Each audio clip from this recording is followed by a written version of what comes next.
Back with another prospect breakdown. Today we are here to talk some offensive line, and we have Vega Ioane. Look, man, I don't know how to say this guy's first name. I'm going to be completely honest with you. So we're just going to roll Vega for the rest of the video. Bear with me through that. If I'm saying it wrong, I apologize. But this is a super fun offensive lineman to watch out of Penn State that's lined up everywhere so far this season. I mean, he's primarily the left guard. He's played some right guard in the past, done it a little bit this season. Will do it in interchange through drives. But also, with this Penn State offense, he brought so much flexibility to the table. He would line out wide like a receiver. He would line up off the line of scrimmage. They put him at tackle. They use him as a jumbo offensive lineman. He lined up all over the place. Use him as an advantage for what they did offensively. He showed out this past season with Penn State, including, according to Pro Football Focus, allowing 2 pressures on the entire season, and he was available for most games, as well as 0 sacks, 0 hits. Last year, 0 sacks allowed, 1 quarterback hit. He's been fantastic, and he's only a redshirt junior at this time. Started 5 games as a redshirt freshman. So Vega Ioane is likely going to be one of the top offensive linemen taken in this year's draft, at least from what I've seen so far of this player. So let's jump right into it. This is a big offensive lineman, 6'3", 330 pounds is the early listings for Vega Ioane, which makes it a little bit difficult to think about a tackle transition. I expect him to stay on the interior here, but it does feel like in a pinch he might be able to handle business, especially if you gave him some support out wide to limit maybe some of the athleticism issues at that spot. He does seem to have pretty good length as well, but as an interior offensive lineman, he's a handful. A lot of fun to watch for Penn State. Let's start with this pass game first, because this is where he kind of makes his money. We heard it from the stat sheet, but also when you watch him, this is where he finds so much success. He plays with great quickness off the line of scrimmage, great quickness into his pass sets, did a lot of jump setting, a lot of quick sets, short sets for Penn State specifically, but he's very quick into his stance, very reactive base that stays wide, balanced.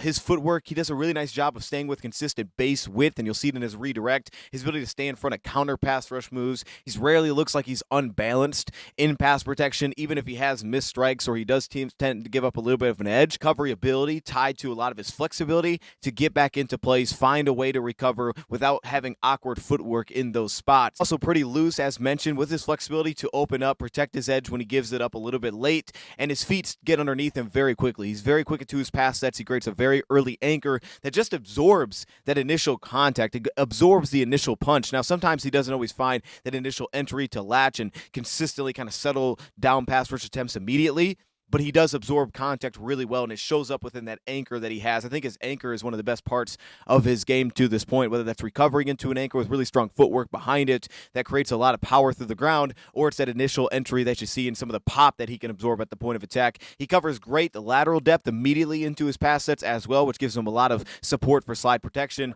He will give up an edge, as mentioned, and typically this happens when his footwork tends to stall. I typically see when he's trying to settle down and kind of settle an anchor, and all of a sudden he'll give up a bit of an edge as his feet kind of stall out or his stance gets a little bit wider and he can't really redirect in that spot. He does typically recover well, which is why he hasn't allowed anything to really happen off of those, but occasionally he'll give up an edge. I think a big part of this too is sometimes he just needs to get moving a little bit quicker. He tends to be very patient, and at times it can get him into some trouble looking for the right hand placement. He gets ready for quick strikes. He has plus length for an interior offensive lineman. His base width is incredibly balanced, and of course that redirective athleticism shows up because of that. In terms of his hand placement, he's got a very strong grip at the point of attack with effective timing within his stabs. You'll see this in his drag hand. You'll see this as a run blocker. You'll see it as a pass protector, though, specifically. Very good punch timing as a pass protector. He can be a bit inconsistent at finding that initial latch on first placement, or even when he's trying to replace his hands, sometimes both hands kind of fall off, and that can be a little bit dangerous for giving up a second effort loss, but he does very quickly replace his hands, knows where he wants to get his hands inside, and when he does, he's got a strong grip to kind of close off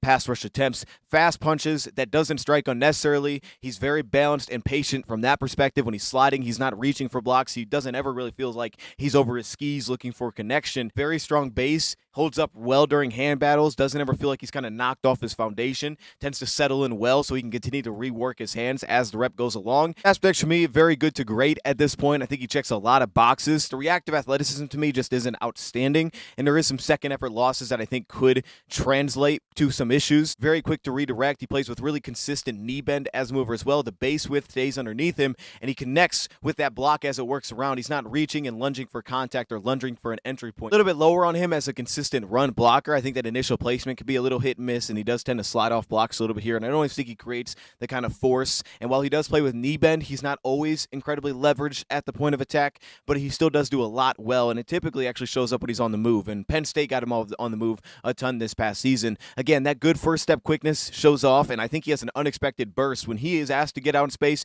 there's a little jolt to his game where he can fire out a little bit and get out into space. He shows a ton of scheme flexibility. He was capable in a wide zone scheme. His flexibility was always on full display here to kind of bend and contort his body and work up to the second level and go find work. His reactive athleticism to me isn't great. So, when you think about some of his just natural lateral quickness, staying square, it can allow linebackers to get upfield, attack gaps on him. And if he does have a hit and miss first step, which will occasionally show up as well, I think sometimes in wide zone, he can get a little bit shallow working into his first step, or sometimes it's not as accurate and it kind of leads to sliding off blocks, or even to that maybe falling behind on reps and he has to kind of work back into the play. His climbing range to me is closer to average distance that he can cover, but he does really well as he works up into that second level. He is so balanced, so controlled. He typically finds a very good entry point between the tackle box, and then his sustain just kicks in, and his ability to drive and stay with blocks and the finishing mentality that he doesn't really slide off blocks once he gets connected. Their inside hand placement. When you talk about between the tackles, that ability to climb to the second level, he just looks outstanding consistently. He's got pretty fluid footwork as a puller when he's working around the line of scrimmage, just balanced,